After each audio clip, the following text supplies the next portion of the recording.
Hello दोस्तों, स्वागत है आप लोगों का हमारे अपने यूट्यूब चैनल ग्लोबल इंडिया में। मैं आप लोगों को आज साइंस के कुछ क्वेश्चन लेके आया हूँ। तो उसी को आज मैं बताऊँगा। तो चलिए स्टार्ट करते हैं। पहला क्वेश्चन है, मानव शरीर में पाचन का अधिकांश भाग किस अंग में संपन्न होता है? तो इसका आंसर है छोटी आंत।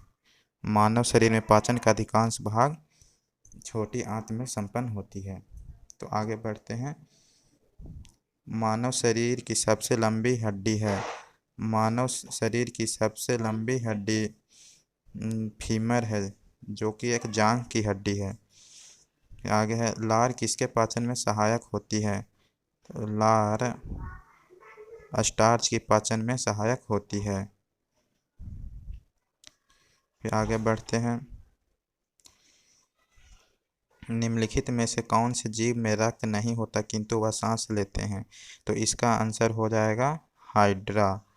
हाइड्रा में रक्त नहीं होता है, फिर भी वह सांस ले पाते हैं।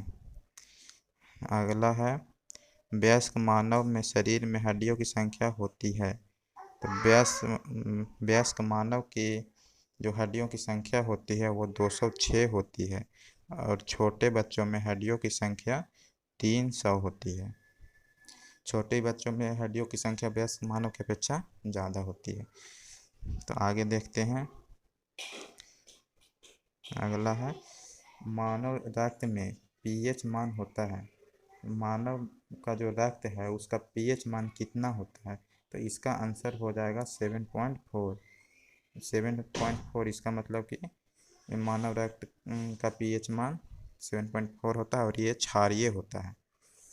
अगर 7.4 या 7.0 से अगर कम होता तो इसका रक्त अम्लीय होता। 7.4 है, इसका मतलब ये क्षारीय है। आगे देखते हैं, विटामिन सी का रासायनिक नाम क्या है? विटामिन सी का रासायनिक नाम अस्कॉर्बिक अम्ल है। विटामिन सी का रासायनिक नाम अस्कॉर्बिक अम्ल है, जो कि नींबू, संतरा ये सब में पाया जाता है। पेनिसिलिन की खोज किसने की थी? पेनिसिलिन की खोज अलेक्जेंडर फ्लेमिंग ने की थी। ये एक एंटीबायोटिक है जो सबसे पहले अलेक्जेंडर फ्लेमिंग ने खोजी थी। संसार में सबसे तेज बढ़ने वाला पौधा कौन सा है? तो संसार में सबसे तेज बढ़ने वाला पौधा बांस है। और इसका एक और क्वेश्चन पूछ सकता है कि अपने जीवन काल में सिर्फ एक बार पुष्प देने वाला पौधा कौन सा है? तो इसका आंसर भी बांस ही होगा। चलिए आगे बढ़ते हैं। आरबीसी का कब्रिस्तान कहा जाता है। आरबीसी का कब्रिस्तान पिलीहा को कहा जाता है। इसका आंसर हो जाएगा पिलीहा। तो आज के लिए इतना ही, 10 ही क्वेश्चन लेकर आए थे। और अगर आपको अच्छा लगा है तो सब्सक्राइब और शेयर ज़रूर कीजिएगा। चलिए आज का इतना ही।